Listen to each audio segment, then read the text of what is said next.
Hello everyone, and welcome to today's wisdom sharing on Volume 2 of the Shurangama Sutra. Today, we are going to discuss a very famous classical dialogue. It took place over 2000 years ago between the Buddha and his disciple, Ananda. Following the previous session's conversation with King Prasenajit, where the king and the assembly were so overjoyed they nearly leaped off, or joy upon learning that there is an unborn and undying spiritual nature that does not perish with the body, Ananda found himself a bit dazed. He was struck by a massive confusion, which is our starting point today.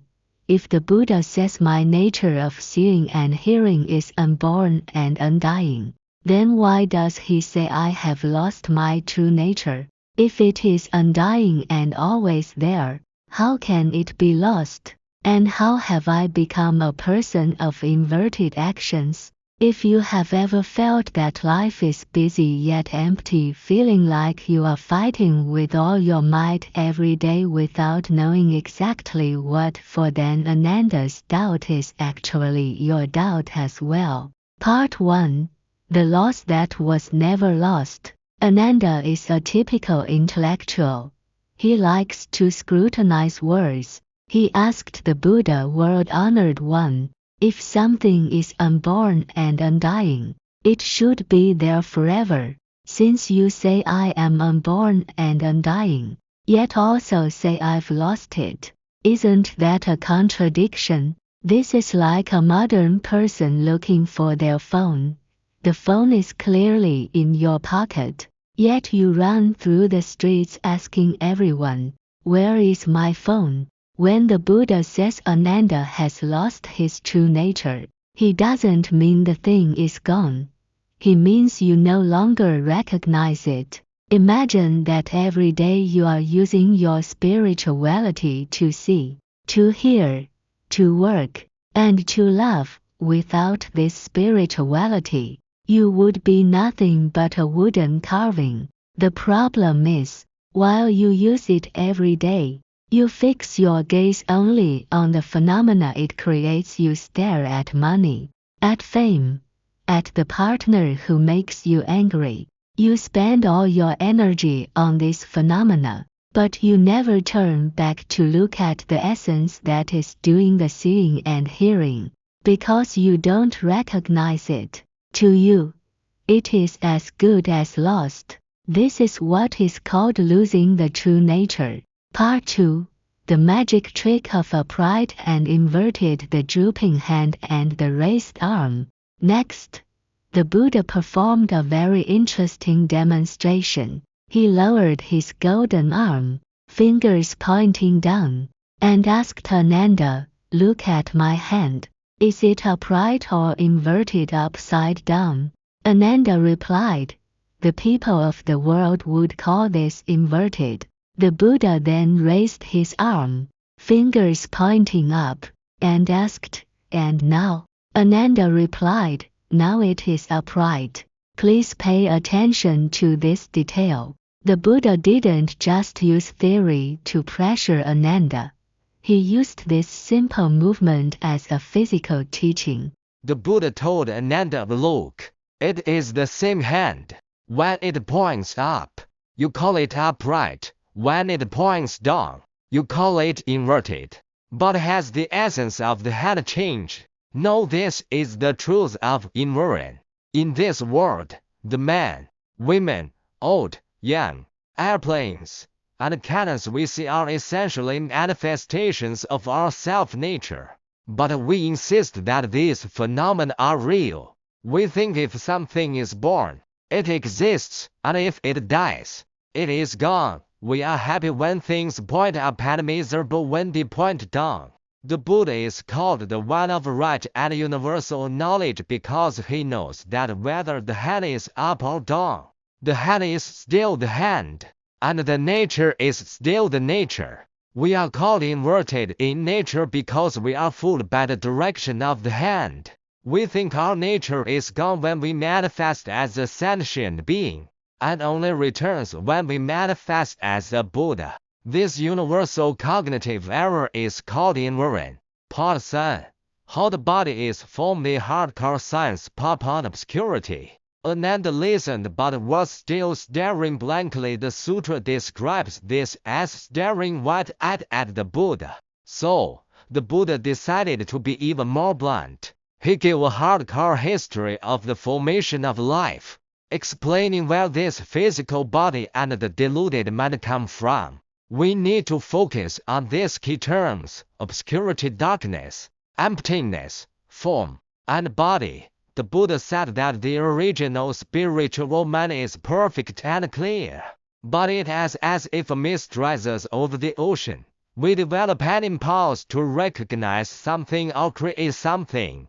This is called obscurity. When this impulse arises, it forms a karmic cause. At this stage, there is no physical form yet. It is a state of emptiness.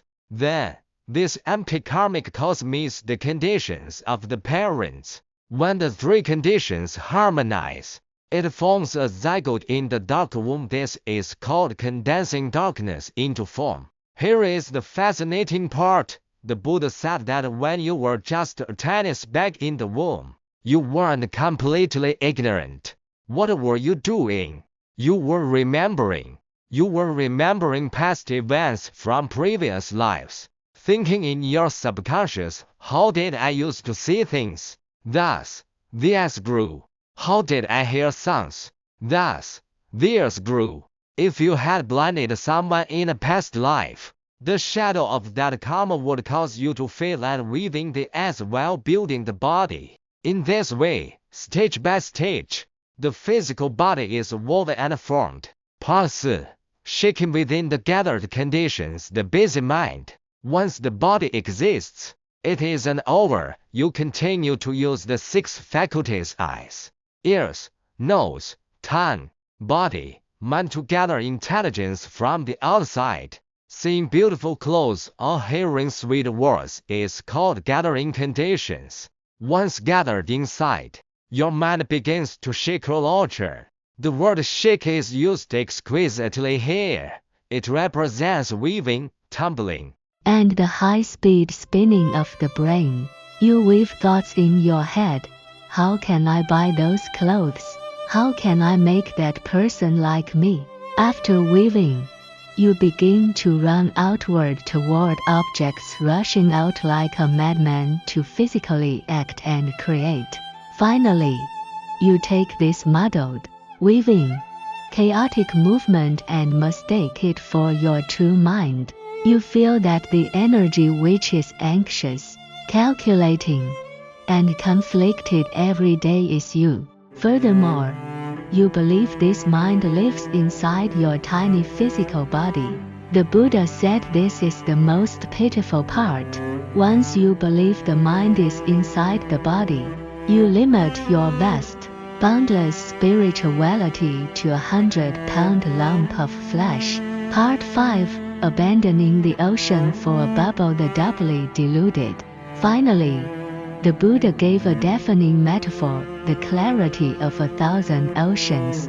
He said your true nature is as vast as 100 or 1,000 oceans, but you don't recognize it. Instead, you fixate on a single, tiny bubble foam drifting on that ocean. You point at the bubble and say, "Look, this is me.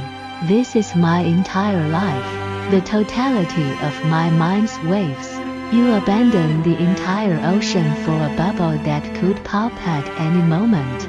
Not only that, you even feel that the mountains, rivers, great earth, and the void within the ocean are all outside of your bubble. In reality, all mountains, rivers, and the vast space are merely sights appearing within your vast spiritual ocean. The Buddha calls such people doubly deluded, lost, and heading in the wrong direction, being twice as confused. This is like the Buddha's drooping hand. The hand is simply there, yet you insist on arguing whether it is upright or inverted. You stare at the birth and death of the bubble and suffer, forgetting that you yourself are the ocean that is never born and never dies. Conclusion. Friends, as we talk about this, let's pause and think. Are the grievances, anger, and pressure we feel every day coming from that bubble?